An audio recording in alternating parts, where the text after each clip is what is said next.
ಇನ್ನು ಚಿಕ್ಕಬಳ್ಳಾಪುರ ಸ್ಟೋರಿಯನ್ನು ನೋಡೋಣ. ಚಿಕ್ಕಬಳ್ಳಾಪುರದಲ್ಲಿ ಯುವತಿಯನ್ನ ಕೊಂದು ಆತ್ಮಹತ್ಯೆಗೆ ಯುವಕ ಯತ್ನಿಸಿದ್ದಂತೆ. ಚಿಕ್ಕಬಳ್ಳಾಪುರದಲ್ಲಿ ಯುವತಿ ಅನುಮಾನಾಸ್ಪದ ಸಾವು ಪ್ರಕರಣ ವಿಚಾರಕ್ಕೆ ಸಂಬಂಧಪಟ್ಟಂತೆ ಒಂದಷ್ಟು ಮಾಹಿತಿಗಳು ಹೊರಗೆ ಬೀಳ್ತಾ ಇದ್ದಾವೆ. ಯುವತಿಯನ್ನ ಕೊಂದು ಅದಾದ್ಮೇಲೆ ತಾನೂ ಆತ್ಮಹತ್ಯೆ ಮಾಡ್ಕೊಳ್ಳೋದಕ್ಕೆ ಯುವಕನೊಬ್ಬ ಪ್ರಯತ್ನ ಪಟ್ನ ಅಂತ. ಚಿಕ್ಕಬಳ್ಳಾಪುರದ ಗಟ್ಟಿಗಾನ ಹಳ್ಳಿಗ ಹೋಮ್ ಸ್ಟೇಗೆ ಯುವಕ ಯುವತಿ ಇಬ್ಬರೂ ಬಂದಿದ್ರು. ಚಿಕ್ಕಬಳ್ಳಾಪುರ ಮೂಲದ ನಂದಿ ಗ್ರಾಮದ ಸುರಭಿ ಸಾವನ್ನಪ್ಪಿರುವುದು. ಕೇರಳದ ಕೋಯಿಕೋಡ್ನ ಮೊಹಮ್ಮದ್ ಅಲಿ ಸ್ಥಿತಿ ಈಗ ಗಂಭೀರವಾಗಿದೆ. ಯುವತಿಯನ್ನು ಕೊಂದು ಅದಾದ್ಮೇಲೆ ಆತ್ಮಹತ್ಯೆಗೆ ಯತ್ನಿಸಿದ್ರಾ ಅಂತ ಮೊಹಮ್ಮದ್ ಅಲಿ. ಹೋಮ್ ಸ್ಟೇಯ ರೂಮ್ನಲ್ಲಿ ಯುವತಿಯ ಮೃತದೇಹ ಸಿಕ್ಕಿದೆ. ಮೊಹಮ್ಮದ್ ಅಲಿಗೆ ಚಿಕ್ಕಬಳ್ಳಾಪುರ ಜಿಲ್ಲಾಸ್ಪತ್ರೆಯಲ್ಲಿ ಚಿಕಿತ್ಸೆಯನ್ನು ಕೂಡ ಕೊಡಿಸಲಾಗ್ತಾ ಇದೆ. ಇಬ್ರು ಹೋಮ್ ಸ್ಟೇಗೆ ಬಂದಿದ್ರಂತೆ, ಯುವಕ ಯುವತಿ ಇಬ್ರು.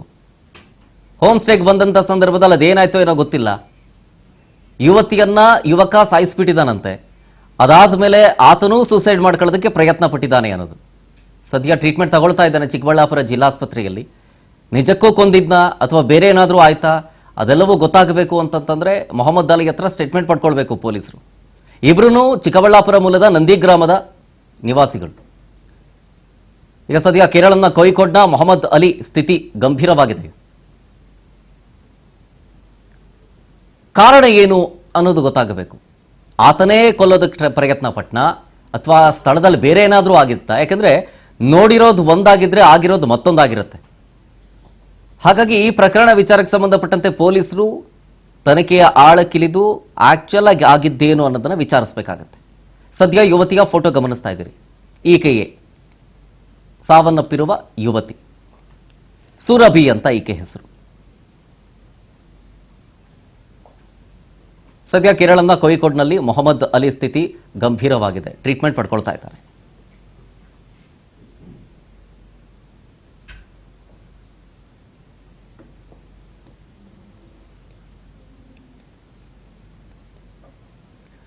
ಗಟ್ಟಿಗಾನ ಹಳ್ಳಿಯ ಹೋಮ್ ಸ್ಟೇಗೆ ಬಂದಿದ್ರಂತೆ ಯುವಕ ಯುವತಿ ಇಬ್ರು. ಆದರೆ ಅದೇನಾಯ್ತೋ ಏನೋ ಗೊತ್ತಿಲ್ಲ. ಯುವತಿ ಸಾವನ್ನಪ್ಪಿದ್ದಾಳೆ, ಈತ ಗಂಭೀರವಾಗಿದ್ದಾನೆ ಯುವಕ. ಪ್ರೀತ್ಸೆ ಅಂತ ಯುವತಿಗೆ ಟಾರ್ಚರ್ ಕೊಡ್ತಾ ಇದ್ದಂತೆ ಯುವಕ. ಮೊಹಮ್ಮದ್ ಅಲಿ ವಿರುದ್ಧ ಯುವತಿ ಕುಟುಂಬಸ್ಥರ ಆರೋಪ ಮಾಡ್ತಾ ಇರೋದು ಹಿಂಗೆ. ಮದುವೆ ಆಗು ನನ್ನ ಅಂತ ಮೊಹಮ್ಮದ್ ಅಲಿ ಹಿಂಸೆ ಕೊಡ್ತಾ ಇದ್ದಂತೆ, ಪ್ರೀತ್ಸು ನನ್ನ ಅಂತ ಹಿಂಸೆ ಕೊಡ್ತಾ ಇದ್ದಂತೆ, ಲವ್ ಜಿಹಾದ್ಗೆ ಯತ್ನಿಸಿದ್ದಾನೆ ಅಂತ ಯುವತಿಯ ಪೋಷಕರು ಗಂಭೀರ ಆರೋಪ ಮಾಡ್ತಾ ಇದ್ದಾರೆ.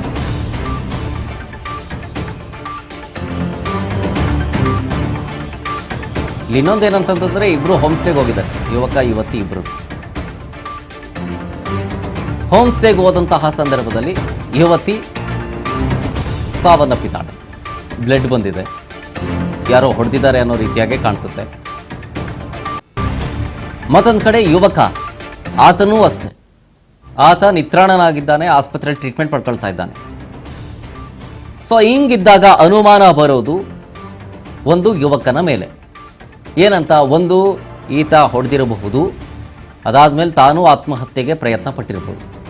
ಈಗ ಪ್ರೀತಿಸಿದ ಹುಡುಗಿ ಏನೋ ಗಲಾಟೆ ಆಗಿದೆ, ಹೊಡೆದು ಬಿಟ್ಟಿದ್ದಾನೆ ಚೆನ್ನಾಗಿ, ಆಕೆ ಸಾವನ್ನಪ್ಪಿದ್ದಾಳೆ. ಆಗ ಭಯಗೊಂಡು ನಾನಿದ್ರೆ ಇನ್ನು ಸರಿ ಬರೋದಿಲ್ಲ, ನನ್ನ ಯಾರೂ ಉಳಿಸಲ್ಲ ಅಂಥೇಳಿ ಆತನೂ ಆತ್ಮಹತ್ಯೆಗೆ ಮುಂದಾಗಿದ್ದಾನಂತೆ. ಈ ಅನ್ನೋ ಅನುಮಾನವನ್ನೂ ಕೂಡ ವ್ಯಕ್ತಪಡಿಸಲಾಗ್ತಾ ಇದೆ. Second chance if in case ಇದ್ದೇ ಅನ್ನೋದಾದರೆ ಯಾರಾದರೂ ಬಂದು ಅಟ್ಯಾಕ್ ಮಾಡಿರಬಹುದು ಯುವತಿಯ ಮೇಲೆ ಹಾಗೂ ಯುವಕನ ಮೇಲೆ. ಸೊ ಇದಕ್ಕೆ ಕನ್ಫರ್ಮ್ ಆಗಿ ಸ್ಟೇಟ್ಮೆಂಟ್ ಕೊಡಬೇಕು ಅಂತಂದರೆ ಯುವಕನ ಬಳಿ ಸ್ಟೇಟ್ಮೆಂಟ್ ಪಡ್ಕೊಳ್ಬೇಕು ಮೊಹಮ್ಮದ್ ಅಲಿ ಹತ್ರ ಆಗಿದ್ದೇನು ಅಂತ. ಸದ್ಯ ಆಸ್ಪತ್ರೆಯಲ್ಲಿ ಟ್ರೀಟ್ಮೆಂಟ್ ತಗೊಳ್ತಾ ಇದ್ದಾನಂತೆ ಆತ. ಆತನ ಸ್ಥಿತಿ ಗಂಭೀರ ಆಗಿದೆ. ಈತನ ಹೆಸರು ಮೊಹಮ್ಮದ್ ಅಲಿ ಅಂತ. ಈಗ ಈತ ಗಂಭೀರ ಸ್ಥಿತಿಯಲ್ಲಿದ್ದಾನೆ. ಸ್ಟೇಟ್ಮೆಂಟ್ ಕೊಡೋ ಸ್ಥಿತಿಯಲ್ಲಿ ಇದ್ದಾನೋ ಇಲ್ಲವೋ ಗೊತ್ತಿಲ್ಲ. ಸದ್ಯದ ಮಾಹಿತಿ ಪ್ರಕಾರ ಗಂಭೀರ ಪರಿಸ್ಥಿತಿ ಅಂತಂದರೆ ಸ್ಟೇಟ್ಮೆಂಟ್ ಕೊಡೋದಕ್ಕೆ ಆಗ್ತಿರೋದಿಲ್ಲ. ಸೊ ಪ್ರಜ್ಞೆ ಬಂದ ನಂತರ ಅವನು ಸ್ಟೇಟ್ಮೆಂಟ್ ಕೊಡೋದಕ್ಕೆ ಆಗುತ್ತೆ ಅನ್ನೋ ಸಂದರ್ಭದಲ್ಲಿ ಪೊಲೀಸರು ಆತನ ಬಳಿ ಸ್ಟೇಟ್ಮೆಂಟ್ ಪಡ್ಕೊಳ್ತಾರೆ. ಏನಾಯಿತು ಅನ್ನೋದು ಗೊತ್ತಾಗುತ್ತೆ ಅವಾಗ. ಅಲ್ಲಿಯ ತನಕ ಈ ಒಂದು ಪ್ರಕರಣ ಪ್ರಶ್ನೆ ಜೊತೆಗೆ ಉತ್ತರಕ್ಕಾಗಿ ಹುಡುಕಬೇಕಾದಂಥ ಪ್ರಕರಣ. ಆಕೆಯ ಸಾವಿನ ಬಗ್ಗೆ ಈಗಲೂ ಕೂಡ ಕ್ವಶನ್ ಮಾರ್ಕ್ ಇದ್ದೇ ಇರುತ್ತೆ, until and unless Muhammad Ali statement ಕೊಡೋ ತನಕ.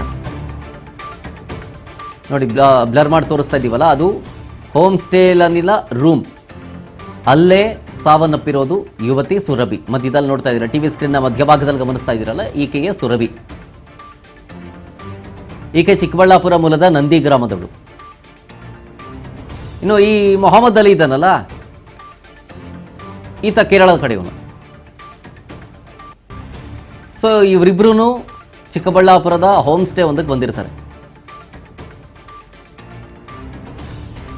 ಚಿಕ್ಕಬಳ್ಳಾಪುರದ ಗಟ್ಟಿಗಾನ ಹಳ್ಳಿಯ ಹೋಮ್ ಸ್ಟೇಗೆ ಬಂದಿರ್ತಾರೆ ಯುವಕ ಯುವತಿ ಇಬ್ಬರು. ಆ ಬಂದಂತಹ ಸಂದರ್ಭದಲ್ಲಿ ಆಗಿದ್ದೇನು ಅನ್ನೋದು ಗೊತ್ತಾಗಬೇಕು. ಇದರ ಜೊತೆಗೆ ಯುವತಿಯ ಪೋಷಕರು ಅನುಮಾನ ವ್ಯಕ್ತಪಡಿಸ್ತಾ ಇದ್ದಾರೆ, ಇದು ಲವ್ ಜಿಹಾದ್, ನಮ್ಮನೆ ಹುಡುಗಿನ ಪ್ರೀತ್ಸು ಅಂತ ಹಿಂಸೆ ಕೊಡ್ತಾ ಇದ್ದ, ಮದುವೆ ಆಗ್ತೀನಿ ನಿನ್ನನ್ನು ಮದುವೆ ಮಾಡ್ಕೋ ಅಂತ ಬಹಳ ಚಿತ್ರ ಹಿಂಸೆ ಕೊಡ್ತಿದ್ದ ಆತ, ಅದಕ್ಕೆ ಒಪ್ಪಲಿಲ್ಲ ಅಂತೇನೋ ನನ್ನ ಮಗಳನ್ನ ಸಾಯಿಸ್ಬಿಟ್ಟಿದ್ದಾನೆ ಇವತ್ತು ಆತ ಅಂತ ಗಂಭೀರ ಆರೋಪ ಮಾಡ್ತಾ ಇದ್ದಾರೆ. ಲವ್ ಜಿಹಾದ್ ಅನ್ನುವಂಥ ಗಂಭೀರ ಆರೋಪವನ್ನು ಯುವತಿಯ ಪೋಷಕರು ಮಾಡ್ತಾ ಇದ್ದಾರೆ. ಸೊ ಇದ್ರ ಬಗ್ಗೆ ಪೊಲೀಸ್ ಕಂಪ್ಲೇಂಟ್ ಕೂಡ ಆಗಿದೆ. ಪೊಲೀಸರು ಮೊಹಮ್ಮದ್ ಅಲಿಯ ಪ್ರಜ್ಞೆ ಬಂದ ನಂತರ ಆತನ ಸ್ಟೇಟ್ಮೆಂಟ್ ಪಡ್ಕೊಂಡು ಮುಂದಿನ ಕಾನೂನು ಕ್ರಮಗಳನ್ನು ಜರುಗಿಸ್ತಾರೆ.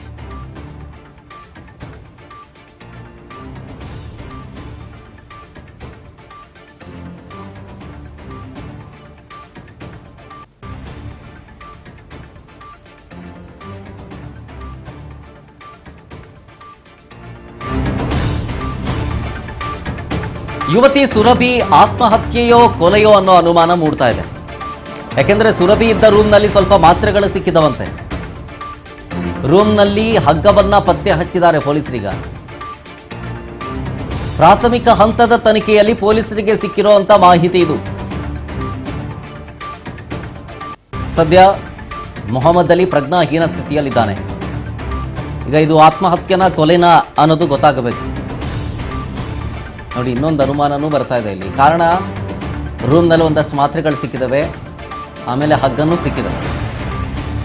ಅಂದರೆ ಹ್ಯಾಂಗ್ ಮಾಡ್ಕೊಳ್ಳೋದಕ್ಕೆ ಅಂತ ತಂದಿರಬಹುದೇನೋ ಸಾಧ್ಯತೆಗಳ ಬಗ್ಗೆ ನೋಡಿ ಇದೆ ಹೋಮ್ ಸ್ಟೇನಲ್ಲಿ ಪೊಲೀಸರು ಪರಿಶೀಲನೆ ಮಾಡ್ತಾ ಇದ್ದಾರೆ. ಇದೆ ಆ ಒಂದು ಹೋಮ್ ಸ್ಟೇ. ಇಲ್ಲಿಯೇ ಸುರಭಿ ಮತ್ತು ಮೊಹಮ್ಮದ್ ಅಲಿ ಸ್ಟೇ ಮಾಡೋದಕ್ಕೆ ಅಂತ ವ್ಯವಸ್ಥೆ ಮಾಡಿಕೊಂಡಿದ್ದಂತಹ ಹೋಮ್ ಸ್ಟೇಯ ರೂಮ್. ಅಲ್ಲಿ ಯುವತಿಯ ಮುಖ ಚೆಹರೆಯನ್ನು ನೋಡಿದ್ರೆ ಹೊಡೆದಾಟ ಆಗಿದೆ ಅನ್ನೋದು ಗೊತ್ತಾಗುತ್ತೆ. ಒಂದಂತೂ ಕನ್ಫರ್ಮ್, ಆಕೆಯ ಮುಖ ಊದಿದೆ, ಕಣ್ಣು ಭಾಗದಲ್ಲಿ ಬ್ಲಡ್ ಕ್ಲಾಟ್ ಆಗಿದೆ, ಮುಖ ಊದಿದೆ, ಅಂದರೆ ಗುದ್ದಿರೋ ರೀತಿಯಾಗಿದೆ. ಸುರಭಿಯ ಮುಖ ಬಂದು ಗುದ್ದಿರೋ ರೀತಿಯಾಗಿದೆ. ಆಯಿತು, ಇವರಿಬ್ಬರ ನಡುವೆ ಗಲಾಟೆ ಆಗಿರಬಹುದು. ಗಲಾಟೆ ಆದ ನಂತರ ಸುರಭಿ ಸೂಸೈಡ್ ಮಾಡ್ಕೊಳ್ತೀನಿ, ನಾನು ಬದುಕಿರಲ್ಲ ಅಂಥೇಳಿ ಟ್ಯಾಬ್ಲೆಟ್ ತೊಗೊಂಡಿರಬಹುದು. ಅದಕ್ಕೋಸ್ಕರ ಆಕೆ ಸತ್ತಿರಬಹುದು. ಆ ಸಂದರ್ಭದಲ್ಲಿ ಮೊಹಮ್ಮದ್ ಅಲಿ ಪ್ಯಾನಿಕ್ನಲ್ಲಿ ತಾನು ಸೂಸೈಡ್ ಮಾಡ್ಕೊಳ್ಳೋದಕ್ಕೆ ಮುಂದಾಗಿದ್ನೇನೋ ಗೊತ್ತಿಲ್ಲ. ಇದನ್ನು ಪೊಲೀಸರು ಅನುಮಾನ ವ್ಯಕ್ತಪಡಿಸ್ತಾ ಇರೋ ಆ್ಯಂಗಲ್. ಆದರೆ ಇದಕ್ಕೆ ಕೊಲೆನಾ ಅಥವಾ ಆತ್ಮಹತ್ಯೆನಾ ಅಥವಾ ಕೊಲೆಯಾದ ನಂತರ ಈತನೇ ಮೊಹಮ್ಮದ್ ಅಲಿನೇ ಸೂಸೈಡ್ ಮಾಡ್ಕೋಬೇಕು ಅಂತ ಆ ಟ್ಯಾಬ್ಲೆಟ್ಗಳನ್ನ ತಂದ ಗೊತ್ತಿಲ್ಲಲ್ಲ. ಇದಕ್ಕೆಲ್ಲ ಆನ್ಸರ್ ಕೊಡಬೇಕು ಅಂದರೆ ಮೊಹಮ್ಮದ್ ಅಲಿ ಮಾತಾಡಬೇಕು. ಈತ ಪ್ರಜ್ಞಾಹೀನ ಸ್ಥಿತಿಯಲ್ಲಿದ್ದಾನೆ. ಸೊ ಟ್ರೀಟ್ಮೆಂಟ್ ಆದ ನಂತರ ಆತನಿಗೆ ಪ್ರಜ್ಞೆ ಬಂದ ನಂತರ ಅವನೇನು ಹೇಳ್ತಾನೆ ಅನ್ನೋದನ್ನು ಕಾದು ನೋಡಬೇಕು.